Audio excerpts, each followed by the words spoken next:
Hello guys, welcome to decode exam defence. मैं हूं नूरुसलाम और मैं स्वागत करता हूं डिकोड एग्ज़ाम डिफेंस के इस ऑनलाइन चैनल पर। दोस्तों आपका तो दोस्तों पिछले सीरीज़ से अगली सीरीज़ पर हम आ गए हैं और आज हम बात करेंगे बायोस्फीयर रिजर्व। बहुत छोटा सा टॉपिक है, थोड़ा सा समय दीजिएगा और 100% एग्ज़ाम में यहाँ से क्वेश्चन बनते हैं और अगले 10 मिनट के अंदर आपको ये सारे बायोस्फीयर रिजर्व आसानी से याद हो जाएंगे।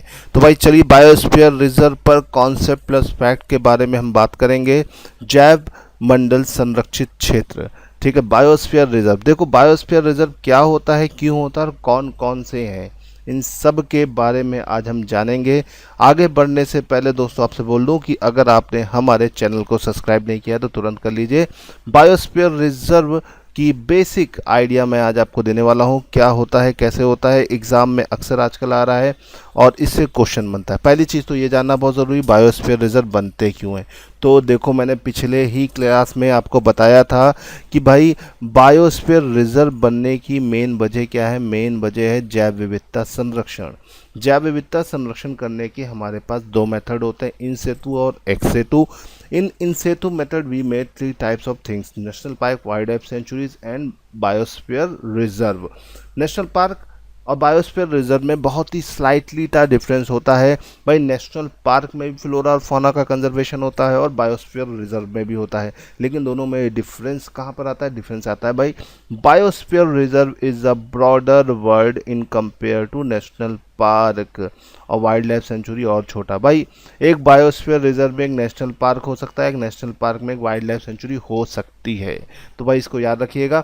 बायोस्फीयर रिजर्व एक ऐसा एरिया होता है जहां पर टेरेस्ट्रियल और मरीन दोनों एनिमल्स का कंजर्वेशन करते हैं और उन पर रिसर्च करके उन पर उनकी क्वांटिटी को इंक्रीज करने के ऊपर भी रिसर्च होती है। तो biosphere reserve is a wider term than a national park, इसे याद रखिएगा।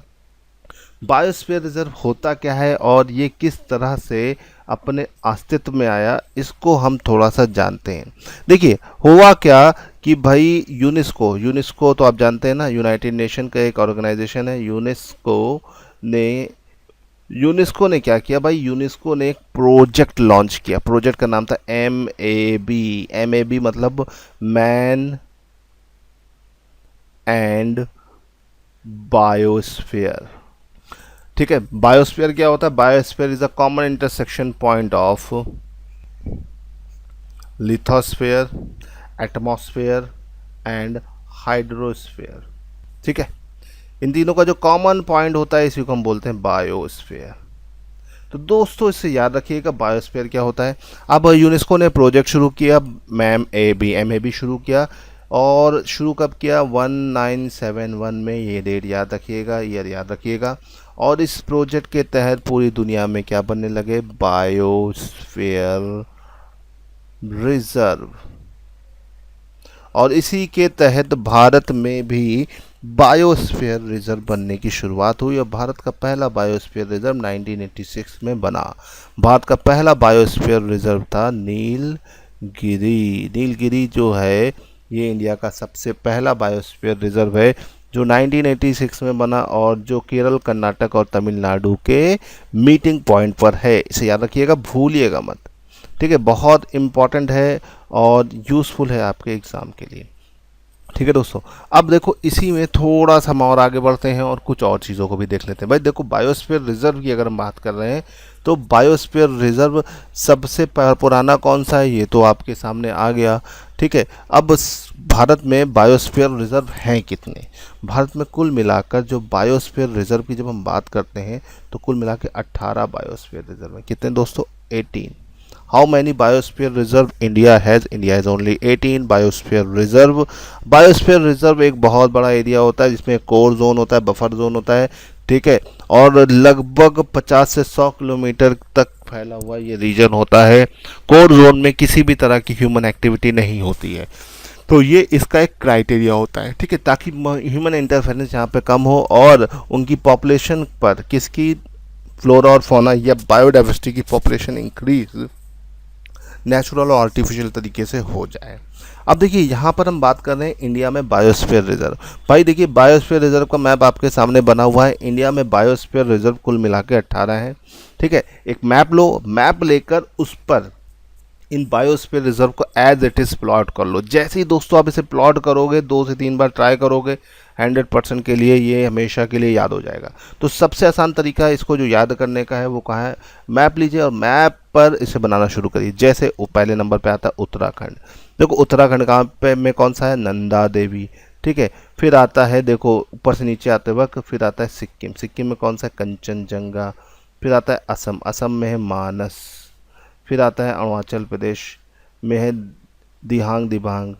ठीक है, और फिर आपका डिब्रू सिखोवा, ये आपका असम में पड़ता है। ठीक, इसके बाद आपका नोकरेक। नोकरेक आपका कहाँ पड़ेगा, नोकरेक पड़ेगा आपका मेघालय में।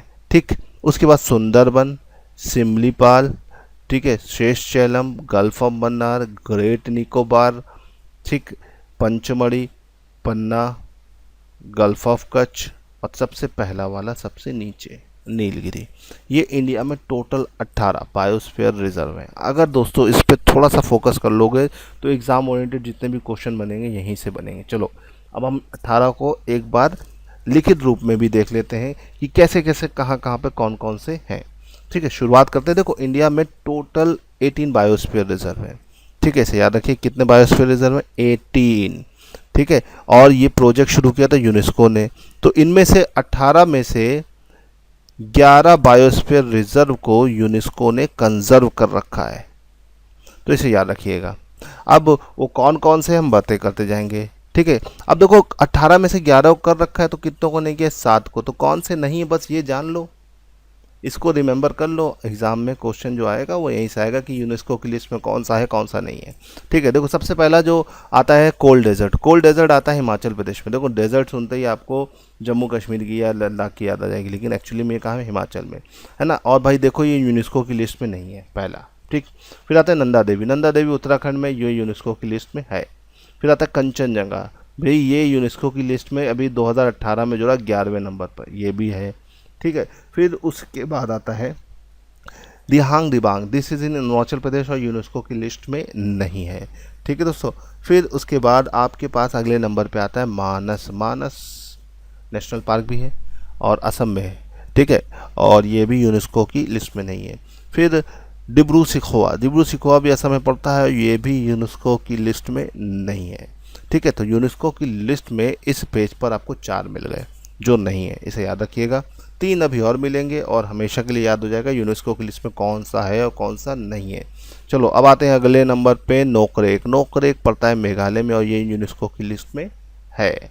चलो अब इसके बाद दोस्तों, इसके बाद आता है सुंदरबन। सुंदरबन की अगर हम बात करते हैं तो सुंदरबन का जो क्षेत्र है, अगर हम इसकी बात करें तो ये पड़ता है वेस्ट बंगाल में और ये यूनेस्को की लिस्ट में है और बहुत ही इम्पॉर्टेंट रीजन है।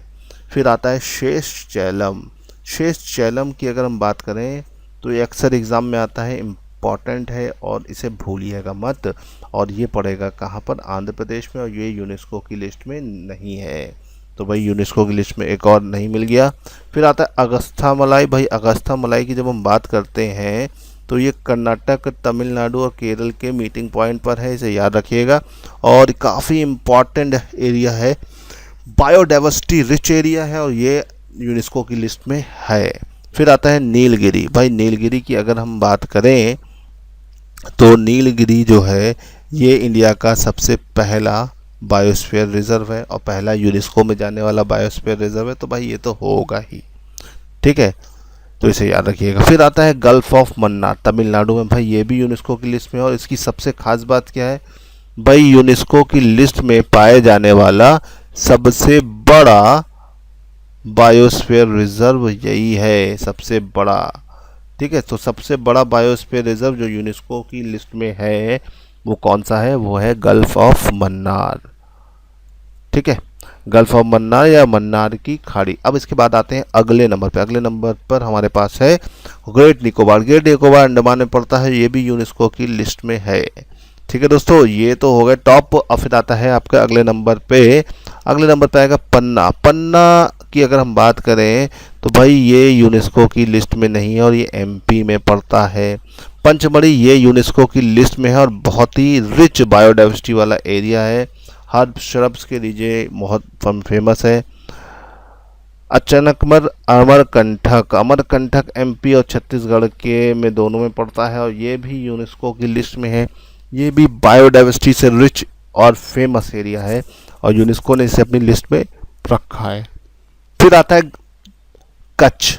कच्छ का जो रीजन है, ये इसकी खास बात क्या है भाई, पहली चीज़ तो ये यूनेस्को की लिस्ट में नहीं है और दूसरी चीज़ क्या है भाई, ये इंडिया का सबसे बड़ा क्या है, बायोस्फीयर रिजर्व। अब आप सोच रहे होंगे बड़ा तो मैंने ये पीछे वाला बताया गल्फ ऑफ मन्नार, तो भाई ये गल्फ ऑफ मन्नार वाला जो है ये भी सबसे बड़ा है, लेकिन ये यूनेस्को की लिस्ट में सबसे बड़ा है। और यूनेस्को की लिस्ट में टोटल कितने हैं, 11, तो मतलब 11 में सबसे बड़ा है। और इसकी अगर हम बात करते हैं तो ये जो है ये इंडिया में सबसे बड़ा है, मतलब जो लिस्ट में है और जो नहीं है, कुल मिला के 18 में सबसे बड़ा है। तो इसे याद रखिएगा, 18 में सबसे बड़ा कभी कदार पूछ लिया जाता है, वैसे ज़्यादा तो गल्फ ऑफ मन्नार ही पूछा जाता है। फिर आते हैं सिमलीपाल। सिमलीपाल उड़ीसा में पड़ता है, ये भी इन और आपके यूनेस्को की लिस्ट में है। तो यूनेस्को की लिस्ट में 7 जो नहीं है वो कौन से नहीं है, कच्छ, पन्ना, शेषचैलम, कोल डेजर्ट, दिहांग दिबांग, डिब्रू सिखोवा और मानस। इन 7 को अगर दोस्तों याद रखोगे तो एग्ज़ाम में आपका चीज़ें आसानी से हो जाएंगी। इंडिया का सबसे पुराना, सबसे बड़ा और सबसे छोटा बायोस्फीयर रिजर्व कौन सा है, ये याद रखिएगा। अब आप सोच रहे होंगे मैंने छोटा तो बताया नहीं, तो छोटा सामने दिख गया तो मैंने छोटा बता दे रहा हूँ। छोटा है आपका नोकरेक, मेघालय में। नोकरेक को याद रखिएगा, ये इंडिया का सबसे छोटा क्या है, बायोस्फीयर रिजर्व। तो देखिए बायोस्फीयर रिजर्व को दोस्तों क्विकली मैंने आपको बता दिया, बहुत आसान तरीके से, पॉइंट टू पॉइंट चीज़ें हैं, देखोगे याद करोगे, पेपर में क्वेश्चन यहीं से बनेगा, तो इसे भूलिएगा नहीं। और भाई अगर आपको वीडियो पसंद आई तो लाइक, शेयर और सब्सक्राइब करते जाइए। हमारे टेलीग्राम चैनल पे भी जुड़ जाइए रेगुलर अपडेट के लिए, ठीक है गाइज। और अगर वीडियो पसंद आ रहा है तो लाइक शेयर करते जाइए। ये वीडियो आपके अपकमिंग सारे एग्ज़ाम के लिए यूज़फुल है, चाहे वो एयरफोर्स का हो, चाहे एनडीए का हो, चाहे एफकैट का हो, ठीक है दोस्तों, तो भूलिएगा नहीं। और चलिए इसी के साथ मैं आपसे विदा लेता हूँ। वीडियो पसंद आया तो दोस्तों तक शेयर करते जाओ। जय हिंद दोस्तों।